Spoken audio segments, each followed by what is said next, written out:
Sa terminal, sa loob ng taxi, sa Grab, sa jeep, sa UV Express, sa bus, at sa lahat na.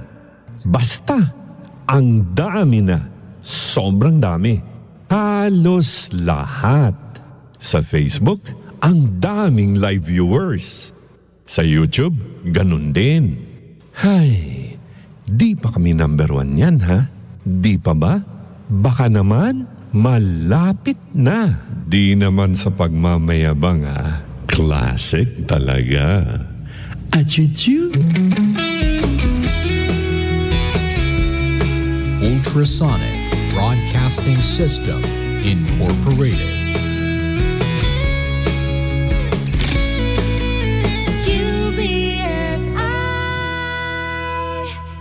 UBSI. Informing and entertaining Filipinos since 1998.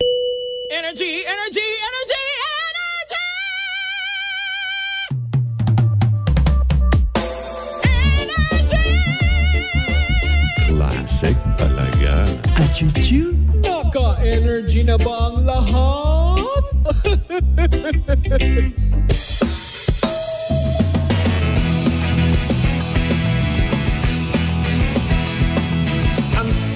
Sikat na FM.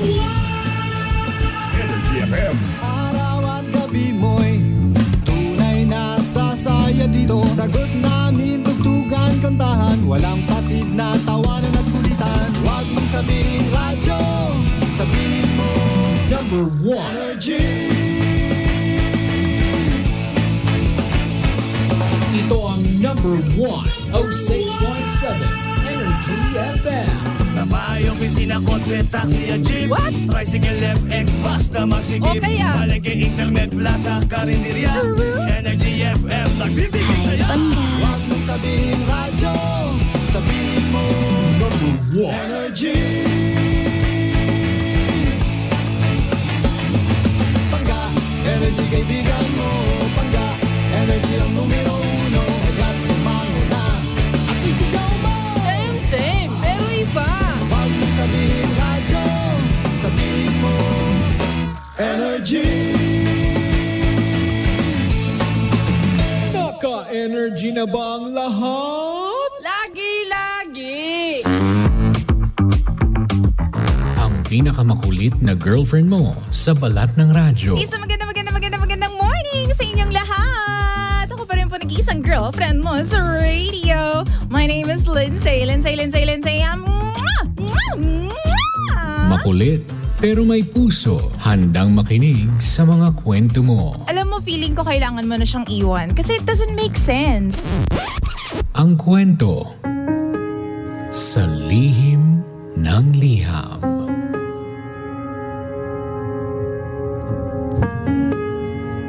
Mahal kong Lindsay. Nag-break na po kami ng boyfriend ko a month ago. Dahil nalaman ko po na meron siyang ibang babae. In short, pinagpalit niya po ako sa malapit. Long distance relationship po kasi kami. Dahil dito, kinausap ko yung mama niya about the incident. Sinabi ko lahat-lahat. Wala akong iniwan na detalye. Yung ginawa ng anak niya sa akin, yung mga nararamdaman ko. At ang sabi naman sa akin ng nanay niya is, naiintindihan niya raw ang sitwasyon. Sinabi pa nga niya na i-block niya na raw yung anak niya dahil sa ginawa niya sa akin. Sabi ko, talaga po ba? Anak niyo po yun eh. Ang sabi niya, mas nakakabuti na yun. Ikaw din, i-block mo na yung anak ko. Lahat ng socials daw dapat i-block ko na yung anak niya. Kung anong makakagaan sa pakiramdam ko. Kaya naman, ginawa ko nga. Pinutol ko lahat ng communication naming dalawa. But out of respect, at bilang napamahal na rin naman sa akin yung pamilya nila, hindi ko binlock yung family niya since napalapit na nga po ako sa kanilang lahat. Madalas nangangamusta yung mama niya sa akin, tapos maikli lang naman yung sinasagot ko.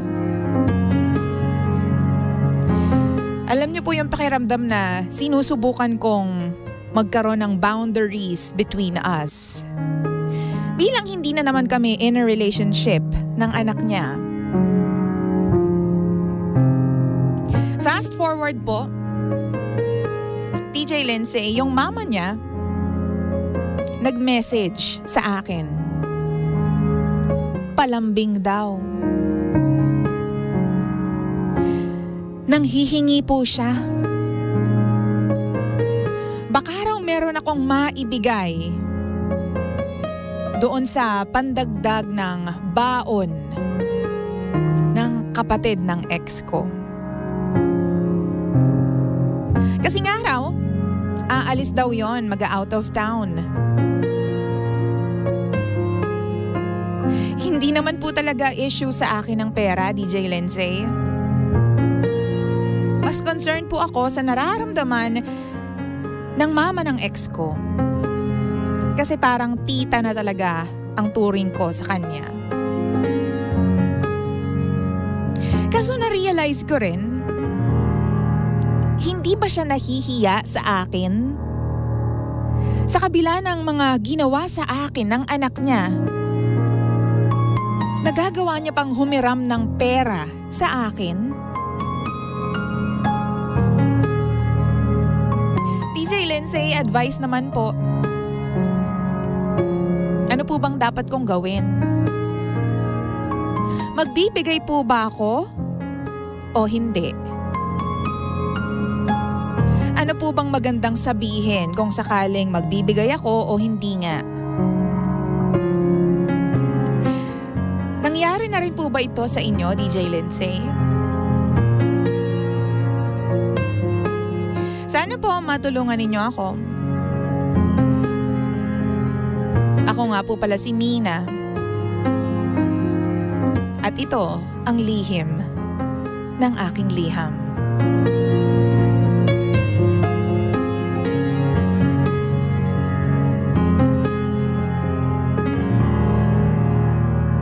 Lihim ng liham.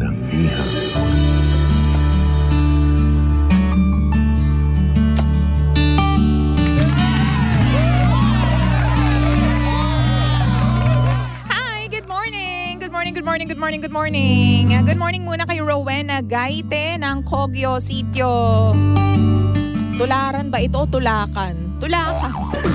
Basta sa bandang Antipolo. Nanalo ka ng 500 pesos ha, pero naku, wala na pala. Oo, sorry na, kasi 9:14 na. Oh my gosh. Sayang naman. Oo. Kasi hanggang 9:12 lang para mapanalunan mo yung 500 pesos. Sayang naman.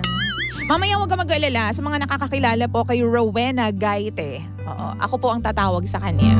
Tingnan natin kung sasagot siya. Kapag sumagot siya, 200 pesos na lang. Wow! Siyempre, may mga bagay na kailangan mong iiwas gawin o hindi gawin. Oo, lalo na kapag hindi na-fulfill yung mga promises. Diba? Sa true lang, diba? Speaking of promises, di ba kapag magkarelasyon kayo, mega promise kayo sa isa't isa na you're the only one, you're my only one, I'm never gonna fall in love with other people or other women again. Ang taro.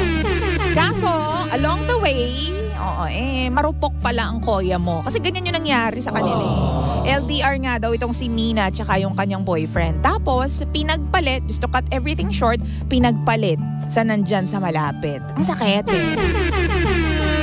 Kasi nga naman iba talaga yung nasa malapit no? Pero siguro wala lang talaga siyang commitment. Oo, mahirap talaga makipagrelasyon sa malayo. Pero alam mo yung commitment, nandyan yan dapat Wow!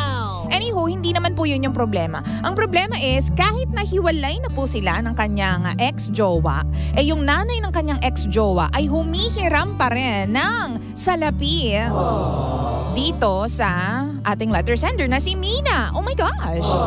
So ano nga ba ang masasabi mo? Ikaw ba, kung ikaw yung nasa sitwasyon ni Mina, magpapahiram ka ba o hindi ka magpapahiram?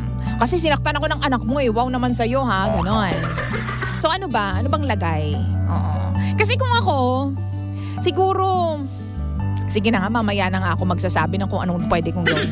Kasi diba, kung iba naman yung turingan ninyo at nakalagpas na naman kayo dun sa part na, okay, mag-move on na tayo, hindi kami nag-workout ng anak mo, pero yung bond natin will still be there. Siguro kahit pa paano, mamaaari, diba? Pupwiri, ganyan. Kaso hindi din talaga natin alam. Ano bang masasabi ninyo? Dumaan na ba kayo sa ganitong sitwasyon? Halika na at i-message mo na ako. Puntahan mo kami sa facebook.com/energyfm1067. Again, facebook.com/energyfm1067. Grabe no? Pangdagdag daw doon sa, anong tawag dito, out of town baon nung kapatid nung ex. So, bakit hindi yung ex ang magbigay? Yung kapatid. O bakit hindi yung lalaki ang magbigay? O bakit kailangan doon humingi o manghiram? Baka lang, wala lang talagang choice na. Baka lang, hindi natin alam. Wala bang ibang kamag-anak? O baka kasi nakikita nung dating pamilya na sobrang luwag mo sa pera and wala kang care kahit magweldas ka ng pera. Kasi ganun yun eh. Wow! Kung anong nakikita nila, yun yung pinaniniwalaan nila. Baka kasi talagang pinapakita mo na, sige, pera lang yan. Go! Go with the flow. I don't care. Ganyan. So ano bang masasabi po ninyo? Sana makapagbigay kayo ng opinion dito po sa ating story for today. By the way, nga pala pwede kayo mag-send ng inyong story sa 106.7 Energy FM's Facebook page, facebook.com/energyfm1067. Ang sabi po ng mga nagme-message po sa atin ngayon ay, nako DJ Lindsay, kung ako sa kanya, hindi na po ako magbibigay ng pera kasi magiging daan pa yon para magkaroon kami ng communication ng dati ko. Ay, siguro iniisip po paano ko hindi siya makapagbayad. Di kukulitin mo ng kukulitin. Ganyan. Tapos kapag kinulit mo ng kinulit, yung nangutang sa'yo, ikaw pa yung masama. Kaya pala, hindi ka rin pinlak ni nanay. Oo, kahit na nanloko yung anak niya. Kasi nga, may mapapala siya sa'yo kahit papano. Sorry na ha. Pero kasi maaari din naman talaga na ganun yung ganap, diba? Kasi nga alam nila na, uy, maraming anda to. Pwede tayong lumapit dito pag nangailangan tayo. Wow! Yun yung medyo evil na side. Pero doon sa good side, baka naman talagang ang tingin nila sa'yo ay part of the family na. Kaya, alam mo yun, in crunch times, ganyan. Ikaw yung naiisip nilang liwanag sa dilim. O hindi ka alitap-tap. Hindi ka flashlight. Pero totoo, di ba? May mga ganon. Yung tipong naiisip mo siya kasi, may mga pagkakataon na wala kang ibang malapitan. So kaysa lumapit ako sa mga kamag-anak ko, dito na lang sa tinuturing kong parang anak-anakan ko na. Ang taray din. Pwede din, di ba? Sabi ni GJ, makapal. Ay, matigas ang mukha ng nanay ng ex mo. Hoy, grabe ka naman doon. Sabi naman ni Edriel Doloroso, ex mo yan, nakigamit lang ng cellphone ng mama niya. Ganon. Why? Hindi kayo magkakaroon ng plot twist. Pero pwede rin naman, no? Hindi tayo sure. Oo. Sabi naman ni Abed, good morning DJ Lindsay, pahiramin mo as a family friend. Ay, ang bait. Pwede rin para ipamukha mo sa kanila na, ako ang sinayang ng anak ninyo. Maldita ka, friend. Diba? Sabi naman po ni Alvin, boraot po yung ina. Siya, hayaan mo na, wag mo nang bigyan. Hindi ka Meralco para magpaliwanag sa buhay nila. Sa Batangas, hindi Meralco, Batelec po. Oo, ganyan. Ano pa sabi dito? Sabi po dito, nako, nakakaloka naman po. Okay lang naman ang magkaroon ng casual relationship with your ex's family. Pero syempre, a line has to be drawn with certain issues. Kasama na ang financial doon. Hindi mo na sila priority dahil wala na kayo ng ex mo. Keep a healthy distance and politely decline. Ang taray naman. Sabi yan ni Arch. Masakit naman po kasi talaga ang maipagpalit sa malapit. Tumpak, palaka. Sabi ni Ate Robbie Sal. Sabi naman ni TPC, pahiramin mo ng 100 pesos. Sabihin mo, yan lang ang nakayanan mo. Pag ayaw niya, edi wag. Diba? Ganun lang yun. Good morning po sa mga taga JHL Plastic na araw-araw nakikinig sa Lihim ng Liham. Oh, you guys are so sweet. Salamat po. Ang gagwapo nyo raw dyan at saka ang gaganda nyo raw dyan. Balita ko, ha? Sabi naman ni RJ Kim, depende. DJ Lindsay, kung marunong magbayad si Pianan, why not? Kung marunong magbayad, hindi nga natin alam. Paano natin malalaman ba? Tanong mo doon sa ex mo, huy, nagbabayad ba ng utang yung nanay mo? Nangutang kasi sa akin yung nanay mo, di ba?